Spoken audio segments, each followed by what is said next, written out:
Сәлем достар, плюс бәріне керек арнасына қош келдіңіз. Бүгін сіздермен күн көзінен туатын аллергия туралы айтатын боламыз. Ыстықтан пайда болатын күннен аллергияңыз болатын болса, осы видеоны аяғына дейін тыңдауыңызды сұраймын. Өзіңізге керекті ақпаратты табатын боласыз. Арнамды жоғалтып алмау үшін тіркеліп, қоңыраушаны бас қойды ұмытпаңыз. Көктем, жаз мезгілдерінде адамдар табиғат аясына шығып серуендегенді ұнатады. Демалыс пен таза ауада серуендеу адамның иммунитетін көтеріп, күйзелістен шығуға оң әсерін тигізеді. Алайда, көктем-жаз мезгілі аллергияның да басталатын уақыты. Ал күннен болатын аллергия жайында естіп көргенсіз бе? Күн көзінен болатын аллергия кәдімгі бөртпе секілді аяқ, қол, дененің барлық жерінен шығып, беті сулы, іріңді болып ісіп, қызарып, қатты қышиды.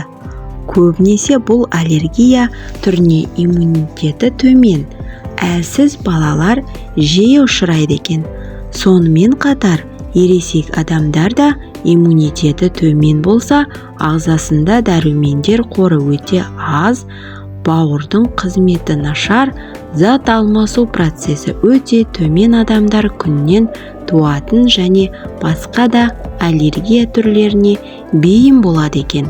Бұл дерттің тұқым қуалаушылық түрі де бар. Күннен болатын аллергияны тез арада анықтап, міндетті түрде ем қабылдау қажет. Әйтпесе дерттің асқынып кету қаупі күштірек.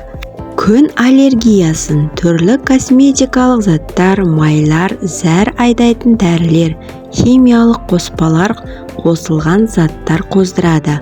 Бұл дертті медицинада күн есек жемі немесе күн ұшығы, яғни герпес деп атайды. Күннен болатын мұндай аллергия көбінесе күн қатты шығып, ысыған уақытта күн астында көп жүргенде шығады. Егер де аллергияның осы түрі бірінші рет болып жатса, мынадай кеңестерді назарларыңызға ұсынамын. Ол арқылы дерттен оңай әрі тез айығуға болады. Күнге шығарда 20 минут бұрын күннен бөлінетін ультракүлгін сәулелерден қорғайтын арнайы май мен крем, денені демалдыратын майлар денеге жағылады.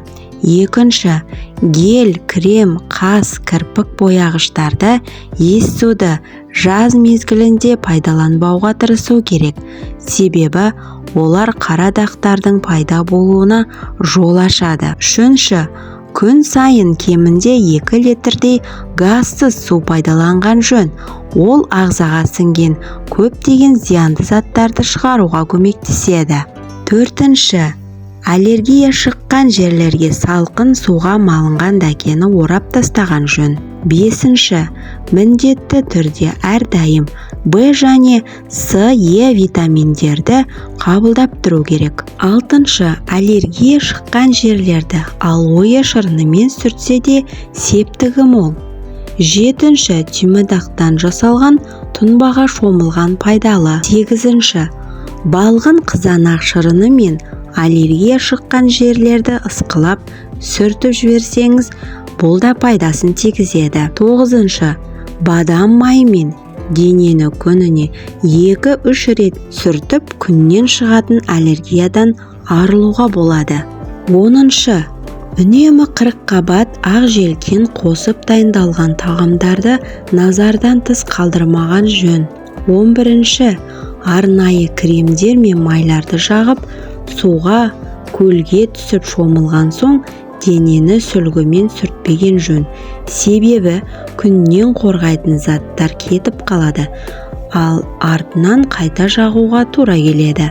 Бала күн аллергиясына шалдығып жатса не істеу керек?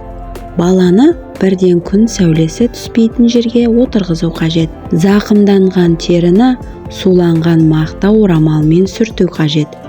Балаға көбірек су беру қажет. Дәрігерге барып, аллергияның неден туындағанын тылап алу үшін жолыққаныңыз дұрыс. Осындай жағдайларға ұшырамау үшін алдын ала балаңызды күн сәулесінен қорғауыңыз қажет. Яғни балаңызды күнге шығаруды шектеңіз. Көлеңкелі жерлерге ойнату қажет. Оның иммундық жүйесін күшейту қажет. Ыстықта көбірек су ішкізгеніңіз абзал. Далаға шығардың алдында балаңыздың денесінен күн қорғайтын кремді жаққаныңыз дұрыс. Күннен болатын аллергиямен күресудің табиғи құралдарын айта кетейін.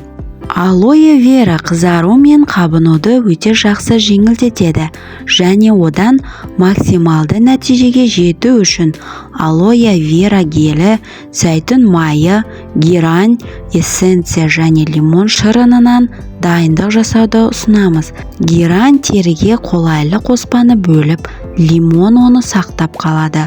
Бұл пастаны қабынуға қосу тітіркенген жерлерді азайтады және майсыздандырады. Күн аллергиясына тағы бір табиғи өнімді айтатын болсақ, бұл қияр. Қиярды ұсақтап турап, аллергия бар жерге жағыңыз, яғни терінің тітіркенуін басады.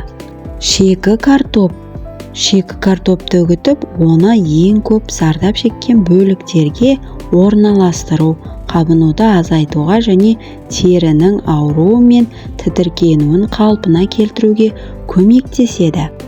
Ал сірке суы, егер біз мақта матасын немесе майлықты сірке суына батырып, зақымдалған жерге қолдансақ, ол бізді әп-сәтте тыныштандырады және қызаруды бірден азайтады. Кокос сүті және йогуртты пайдаланатын болсақ, ауызша қолдануға арналған құрал, яғни йогуртты кокос сүтімен тең бөліктерге араластырып және оны қабылдау біздің денемізді тыныштандыруға және терінің қышынуын тыныштандыруға көмектеседі. Күн сәулесінен қорғанып, өздеріңіздің денсаулықтарыңызды күтіңіздер. Келесі шығарылымдар тек сіздер үшін. Сіздермен бірге плюс бәріне керек арнасы.